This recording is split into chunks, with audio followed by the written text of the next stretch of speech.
I watched through my living room curtain as my daughter's car pulled into the driveway, trunk packed full, boxes stacked in the back seat. She wasn't here to visit. She was here to move into a house I no longer owned. My name is Patricia, though most people call me Patty, and I'm 72 years old. Right now I'm sitting in my new apartment 3 states away, about to tell you how my own daughter tried to steal everything from me and how I made sure she got exactly what she deserved. So, before we get into this, let me ask, where are you watching from? Drop your state or country in the comments because this story is going to take you on a journey, and I want to know who's riding along with me. It started 6 months ago on what seemed like an ordinary Tuesday afternoon. Melissa showed up at my door unannounced, which wasn't unusual. What was unusual was the folder she carried and the way her husband Brandon waited in the car instead of coming in to say hello. My daughter had always been ambitious. Even as a little girl, she'd wanted the biggest piece of cake, the lead role in the school play, the most expensive prom dress. I'd raised her to reach for the stars, but somewhere along the way, she started reaching into other people's pockets. "Mom, we need to talk about your future," she said, settling onto my sofa without asking. The same sofa where I'd rocked her to sleep as a baby. The same living room where we'd celebrated every Christmas for 43 years, since my late husband and I had bought this house in 1982. "My future seems pretty set," I said, pouring her the chamomile tea she used to love. "I'm healthy, happy, and right where I want to be." She didn't touch the tea. Instead, she opened that folder and spread papers across my coffee table like she was dealing cards, business plans, loan applications, property assessments. "You're too old-fashioned to understand what I'm trying to build," Melissa said, not even looking at me. "Brandon and I have an opportunity to start a boutique consulting firm, but we need capital. Real capital, not some small business loan with impossible terms."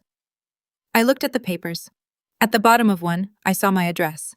My home's estimated value, $875,000. The neighborhood had gotten expensive over the decades. What had cost us $89,000 in 1982 was now worth a small fortune simply because I'd maintained it with love and care for over 40 years. "What exactly are you suggesting?" I asked, though my stomach already knew. "Sell the house, Mom. You don't need all this space. There are wonderful senior living communities, places where you'd have people your own age, activities, no maintenance to worry about." She finally looked at me, and her smile was so sweet it could have fooled anyone who didn't know her. "You could live comfortably on a portion of the sale and the rest could help your daughter secure her future. Isn't that what mothers do?" That's when I should have shown her the door. But I didn't, because I wanted to see exactly how far she'd go. "Let me think about it," I told Melissa that day, watching her face light up like I'd already agreed. "Really, Mom? That's wonderful. I knew you'd understand once you heard me out." She gathered her papers quickly, as if I might change my mind. "I'll give you a week to process everything. We can meet with a real estate agent next Friday. I've already got someone in mind. She's excellent at getting top dollar for properties like yours." Of course she did. This wasn't a spontaneous idea. This was a plan, carefully constructed just waiting for my approval. After she left, I sat in my kitchen for an hour, staring at the walls my husband had painted periwinkle blue because I'd loved that color. Robert had been gone for 8 years, and not a day passed that I didn't miss him. But right then, I was grateful he wasn't here to see what our daughter had become. The next few days, Melissa called constantly, just checking in. "Mom, have you thought more about our conversation?" She sent me links to senior living facilities, each one more depressing than the last. Shared rooms, scheduled mealtimes, activities like bingo and chair yoga. As if turning 70 meant turning off your brain. I'm 72, not dead. I still drive. I still garden. I still volunteer at the library every Wednesday. I still have friends, hobbies, a life. But to Melissa, I was just an inconvenient obstacle between her and nearly $1 million. On Thursday, she came by again, this time with Brandon. He'd always been quiet, the kind of man who let his wife do the talking. But that afternoon, he walked through my house like he was appraising merchandise, commenting on the hardwood floors, the updated kitchen, the large backyard. "Prime real estate," he said to Melissa. "Not to me. We could probably get even more than the estimate if we time it right. Spring market's coming up." They talked about my home, my life, like I wasn't standing right there.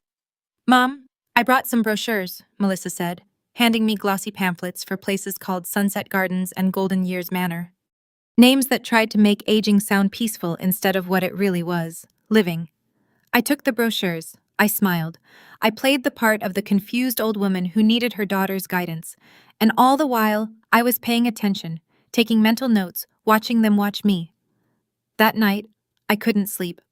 I kept replaying the conversation the way Melissa had said, "Your future," like she was the one who got to decide it. Around 2 o'clock in the morning, I got out of bed and did something I'm not proud of, something that would change everything. Melissa had left her phone on my counter while she used the bathroom earlier. When she'd come back, she'd been rushing to leave, and I'd noticed it sitting there. What I hadn't mentioned was that I'd seen her passcode months ago when she was showing me photos of her vacation. 4 simple numbers. 0815, her birthday. I knew her email password too. She'd asked me to print something from her account once, and I'd watched her type it in. I shouldn't have logged into Melissa's email. I know that privacy matters, even between mothers and daughters. But something in my gut told me that if I didn't look, I'd regret it for the rest of my life. It took me 20 minutes to figure out how to access email from my laptop. I'm not completely technology illiterate, but I'm not what you'd call fluent either. Finally, I got in. The first few emails were ordinary work correspondence, shopping confirmations. But then I searched for my name, and my heart dropped into my stomach. Mom agreed. Melissa had written to Brandon just hours after our first conversation. Well, she said she'd think about it, but that's basically a yes. She's too polite to say no to my face. Give her a week to feel like it was her idea. Then we move forward. I kept reading. Another email, this one to someone named Richard Chen, a real estate attorney. We'll need the sale to proceed quickly once she signs. My mother tends to overthink things, and I don't want her backing out. Can we structure it so the papers are final once she initials? My hands were shaking so badly I almost closed the laptop, but I didn't. I kept going. 3 emails down, I found the one that made my blood run cold. It was a forward from Brandon to Melissa sent 2 weeks before she'd even approached me. The subject line read, Oakwood Senior Care Facility, Shared Room Availability. I opened it. Dear Mr. and Mrs. Peterson. The email began, Thank you for your inquiry about long-term care for your mother. We currently have availability in our shared accommodation wing. The monthly rate is $3,200, which covers room, board, and basic care services. Based on your description of her health status and financial situation, this would be our recommended option. More private arrangements start at $6,800 per month. But, as you mentioned, budget is a concern. Budget was a concern. They were planning to sell my $875,000 house and stick me in the cheapest nursing home they could find, pocketing the difference. But it got worse. I found a text message thread that Melissa had forwarded to her own email, probably to keep a record. The conversation was between her and Brandon, dated just 3 days ago. Brandon, what if she doesn't want to sell Melissa? Then we move to Plan B. I've been researching. We could potentially get power of attorney if we can prove she's not mentally competent. She forgot my birthday last year, and she's mentioned mixing up her medications before. Brandon, is that enough? Melissa, it's a start. Worst case, we wait it out. She's 72. How much longer can she really hold on to that house anyway? I read that message 17 times. Each time I hoped I'd misunderstood. Each time the words stayed exactly the same. My daughter wasn't just trying to take my house. She was planning to take my independence, my dignity, my entire life. And she was willing to paint me as mentally incompetent to do it. I closed the laptop. I didn't cry. I got angry. The next morning I called my own lawyer. Not the family attorney who'd handled Robert's will. Melissa knew him. I found someone new, a woman named Susan Bartlett, who specialized in estate planning and elder law. I need to make some changes to my will, I told her over the phone, and I need to do it quietly. We met that afternoon at her office, a modest suite in a building downtown. Susan was maybe 50 with kind eyes and a no-nonsense demeanor. I showed her the emails I'd printed out. I watched her face tighten as she read them. Mrs. Peterson, I'm very sorry you're going through this, she said, sliding the papers back across her desk. Unfortunately, it's not as uncommon as you'd think. Financial exploitation of elderly parents is a growing problem. I'm not elderly, I said sharply. I'm 72 and perfectly capable. I can see that, she smiled. So let's make sure your daughter sees it too. What exactly did you have in mind? I told her my plan. As I spoke, her smile grew wider. Over the next 2 weeks, I played the perfect part. When Melissa called, I sounded uncertain, confused, asking the same questions multiple times. Now, which facility did you say had the garden? I'd ask, even though she'd told me 3 times. I wanted her confident, overconfident. I met with her real estate agent friend, a sharply dressed woman named Amanda, who talked too fast and smiled too much. I asked simple questions about the selling process, nodding along as she explained market values and closing costs. Your daughter mentioned you're looking to downsize, Amanda said, her tone dripping with condescension. That's so smart. Houses like this require so much upkeep. And at my age, I still know how to use a lawnmower, I interrupted. But yes, Melissa thinks it's time. I let them think they were winning. Meanwhile, I was busy. I met with Susan twice more. I contacted the charity that had meant the most to Robert and me, the Riverside Women's Shelter, where we'd volunteered together for 15 years. I made phone calls, I signed papers, I opened new accounts, and I started packing. Not everything, just the things that mattered. Robert's wedding ring, our photo albums, my mother's china, the quilt my grandmother had made. I boxed them carefully and moved them to a storage unit across town, paying for a year in advance with cash. Melissa noticed nothing. She was too busy planning her business launch, sending me links to office spaces she and Brandon were considering. Once the house sells, we'll be able to afford the perfect location, she told me during one visit, her eyes gleaming. Right downtown, glass walls, modern furniture, nothing old-fashioned. That word again, old-fashioned, like it was an insult. Like the values I'd tried to teach her, honesty, integrity, respect, were outdated concepts that didn't matter anymore. That sounds lovely, dear, I said, pouring her tea she wouldn't drink. I knew you'd come around, Mom. She patted my hand like I was a child. You're doing the right thing. Dad would be proud of you for helping family. Robert would have been horrified, but I didn't say that. I just smiled and counted down the days. The signing was scheduled for a Friday. Amanda had drawn up the listing papers, and Melissa had arranged everything so efficiently it made my skin crawl. We were meeting at the real estate office at 10 o'clock in the morning. I arrived 15 minutes early, wearing the same floral dress I'd worn to Robert's funeral. Melissa probably thought I was being sentimental. Really, I was reminding myself what was at stake, honoring the life Robert and I had built, the home we'd made, the future we'd planned. Melissa came in exactly on time, Brandon trailing behind her like always. Amanda was already there, papers spread across the conference table, sticky tabs marking everywhere I needed to sign. Mom, you look nice, Melissa said, kissing my cheek. The affection felt like sandpaper. Are you ready for this new chapter? I've been thinking a lot about new chapters, I said, about endings and beginnings. That's the spirit, Amanda jumped in, sliding the first document toward me. Now, if you'll just initial here, and sign at the bottom. I picked up the pen, held it over the paper, watched Melissa lean forward, barely breathing. Then I set the pen down. Actually, I can't sign this, I said calmly. The room went silent. Melissa's smile froze. What do you mean you can't sign it? Mom, we've been over this 100 times. You agreed. I said I'd think about it. I did. And I've made my decision. I stood up, straightening my dress. I'm not selling my house. Not to fund your business. Not now. Not ever. Melissa's face went red. Are you serious right now? After everything we've planned? After I've already put deposits down on office space? That sounds like poor financial planning on your part. Brandon finally spoke up. Mrs. Peterson, be reasonable. You don't need that big house. You're alone there. Melissa's just trying to help you. Help me into a $3,200 a month shared room at Oakwood while you pocket the rest. I asked quietly. The color drained from both their faces. How did you? Melissa started. How did I know about your plans? About the emails, the texts discussing my supposed mental incompetence? I picked up my purse. I'm 72, Melissa. Not stupid.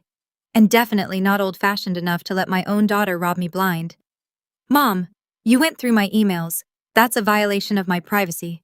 The audacity almost made me laugh. And you were planning to declare me mentally unfit to steal my home. I think we're even. Amanda cleared her throat awkwardly. Perhaps we should reschedule when everyone's had time to cool down.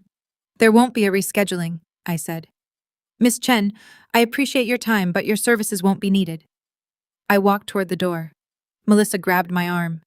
You're making a huge mistake when you're alone in that house, unable to take care of yourself. Don't come crying to me. I looked at her hand on my arm, then at her face.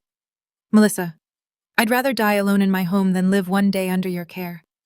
I left them standing there. And I didn't look back. But I wasn't done. Not even close. The real work began that weekend.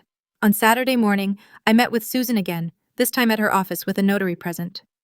Are you absolutely certain about this? Susan asked me one final time. Once these papers are signed, there's no one doing it. I've never been more certain of anything in my life, I told her. I signed the deed transfer. My house, all $875,000 worth of it, no longer belonged to me. It now belonged to the Riverside Women's Shelter, the charity Robert and I had supported for years. The same shelter that had helped dozens of women escape abuse, find jobs, rebuild their lives. The agreement was simple. I could live in the house for as long as I wanted. When I either moved out or passed away, the property would be sold and the proceeds would go to the shelter. Not a penny would go to Melissa.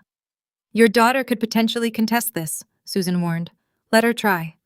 I signed my updated will next, the one that left Melissa exactly $1 and a letter explaining why.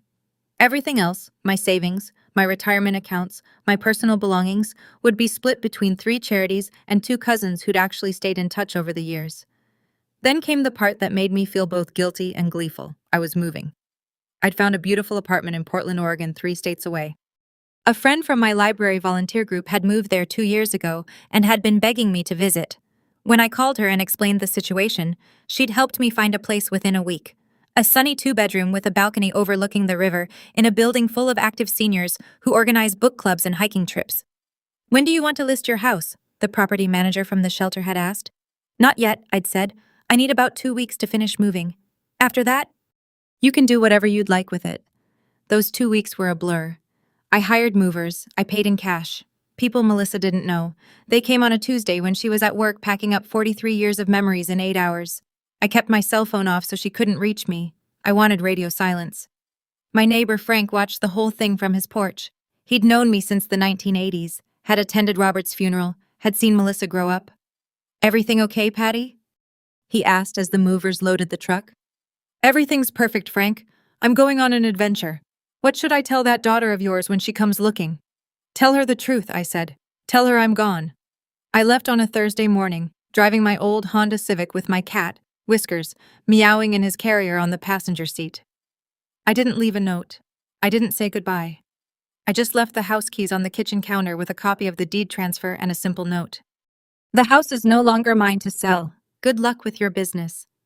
I drove for 3 days, stopping at motel, eating at diners, feeling lighter with every mile I put between myself and that life. I didn't tell Melissa where I was going, but I made sure she'd find out eventually. I'd been in Portland for exactly 3 weeks when Melissa finally tracked down my new number. I don't know how she got it.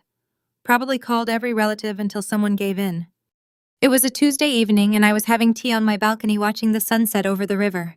My phone rang. Her name appeared on the screen. I let it ring 4 times before answering. Hello, Mom. She was screaming so loud I had to hold the phone away from my ear. What the hell did you do? Where are you? Why is there a charity sign on our house? Not your house, Melissa. It was never your house. You donated it. Donated it. Are you insane? That's my inheritance. That's my future. Your inheritance is $1? Check your mail. My new will should arrive any day now. The silence that followed was so complete I thought she'd hung up. Then you can't do this. I'll contest it. I'll get a lawyer. I already have a lawyer, a very good one, and I'm completely mentally competent, in case you were wondering. Sharp as a tack, according to my doctor. I had him document it just in case you tried pulling that incompetency stunt you and Brandon discussed.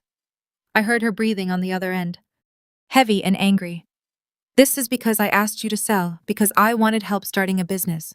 What kind of mother punishes her daughter for asking for help? The kind whose daughter tried to have her declared incompetent and stuffed in a cheap nursing home, I said calmly. I read the emails, Melissa, the texts, all of it. You had no right. And you had no right to plan out my entire future without my consent. But here we are. Another long silence. When she spoke again, her voice had changed. Softer, calculating. Mom, I think we got off on the wrong foot. Maybe I pushed too hard. Why don't I come visit wherever you are? We can talk this through. I'm sure we can work something out. And there it was. She still thought she could manipulate me. Still thought if she showed up in person, turned on the tears, played the devoted daughter, I'd crack. I'm not telling you where I am. I said, come on, Mom. I'm your daughter, your only child. You can't just cut me off completely. Watch me. Fine, fine. The rage was back. Stay hidden in whatever hole you've crawled into. But you're going to get old. Mom, you're going to get sick. And when you do, when you're lying in a hospital bed with no one to visit you, no one to take care of you, you're going to regret this. You're going to die alone. I took a sip of my tea. Watched a boat drift down the river. Melissa, I'd rather die alone and free than live one day as your prisoner. Goodbye. I hung up. She called back 17 times that night. I blocked her number. 2 days later, my cousin Jennifer called. Melissa's asking everyone where you are. She sounds desperate. Let her be desperate. I said, don't tell her anything. I won't, but Patty, she's your daughter. I know. That was the hardest part. Life in Portland was peaceful, almost too peaceful at first. I'd spent so many decades being a mother, a wife, a caretaker, that I barely remembered how to just be Patty. But I learned. I joined the book club in my building, made friends with a woman named Dorothy who taught watercolor classes, started volunteering at the local animal shelter on Wednesdays. Turned out I liked cats even more than I'd thought. Whiskers certainly approved. My apartment overlooked the river, and every morning I'd have coffee on the balcony, watching joggers and cyclists pass below. No yard to maintain, no gutters to clean, no memories haunting every corner. But I'd be lying if I said I didn't think about Melissa. Every time my phone rang with an unknown number, my heart would jump. Part of me hoped she'd apologize. Actually, apologize. Not just try to manipulate me back into her plans, but the calls that did come were never from her. She'd given up trying to reach me directly. Instead, she tried going through others. Jennifer called once a month with updates I never asked for. Melissa's business didn't work out, she told me in July. They couldn't get the funding without your house money. That's unfortunate, I said, feeling nothing. In September, she and Brandon are having problems. I think the stress got to them. Marriage is hard, I replied neutrally. In October, she asked about you, wanted to know if you were okay. I'm fine. Please stop giving her updates about me. I wasn't trying to be cruel. I just needed space, distance, a life that was mine and mine alone. The shelter sent me updates about the house. They decided not to sell it immediately. Instead, they were using it as transitional housing for women leaving abusive situations. Up to 3 families could live there at a time, rent-free, while they got back on their feet. Robert would have loved that. I certainly did. You've changed lives, the shelter director told me during a phone call. We've already helped 4 families because of your generosity. That meant more than Melissa's business ever could have. By November, I'd settled into a routine. Monday mornings were for the farmer's market. Wednesdays at the animal shelter. Friday nights. Our building had potluck dinners. Weekends were for whatever struck my fancy. Hiking, painting, reading, or just sitting on my balcony with Whiskers purring in my lap. I was happy. Genuinely, surprisingly happy. And then, on a cold Tuesday in early December, Jennifer called with an edge in her voice. Patty, I think you should know. Melissa found out where you are. My stomach dropped. How? I don't know. Maybe she hired someone. Maybe she saw something on social media. Did you post any photos? I thought back. Dorothy had taken a picture of our book club last week and posted it, tagging everyone. The location was visible. The building name was in the background. Damn it, I whispered. She's talking about driving out there. She kept saying you need to face reality and that she deserves to see you. When? I don't know. Soon, maybe. Patty, I'm sorry. I tried to. It's not your fault, I said. Thanks for the warning. After I hung up, I sat very still, thinking.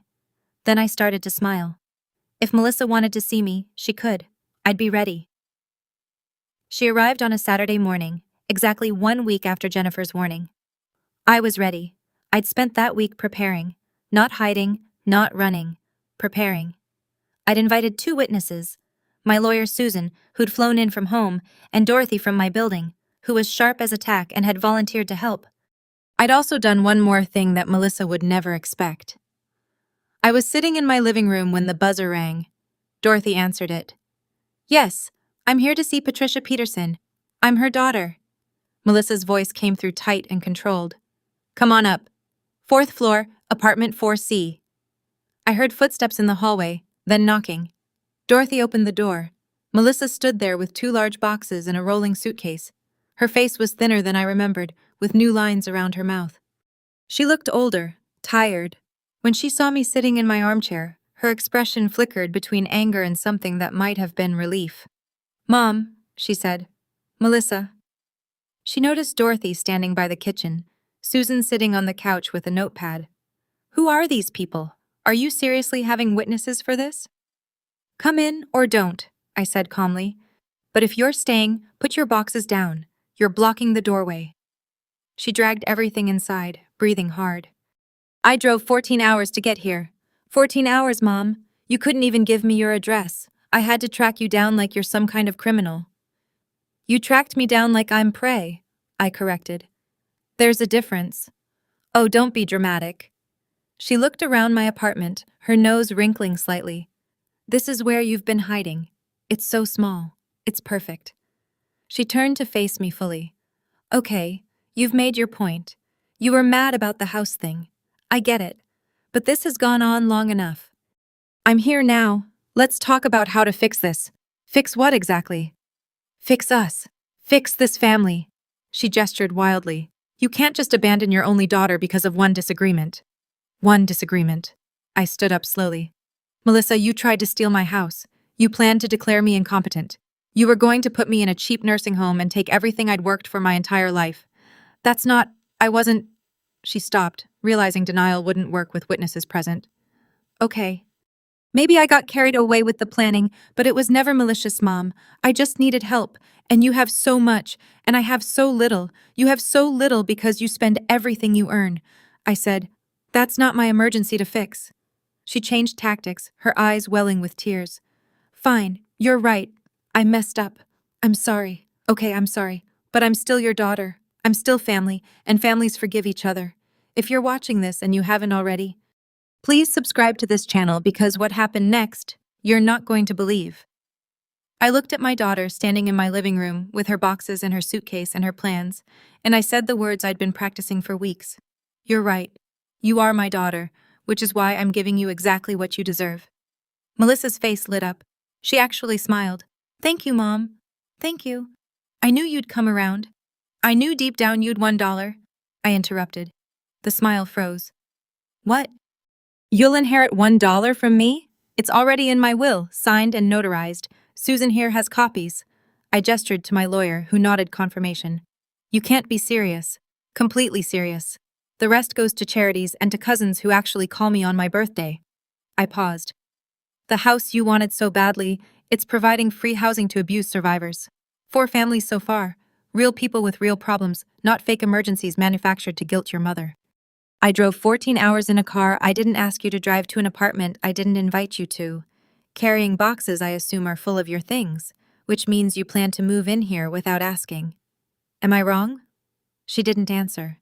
The silence was answer enough. "Those boxes go back in your car," I said firmly. "You're not staying here. You're not welcome here. And before you threaten me with abandonment or loneliness or whatever manipulation you've prepared, let me save you the trouble.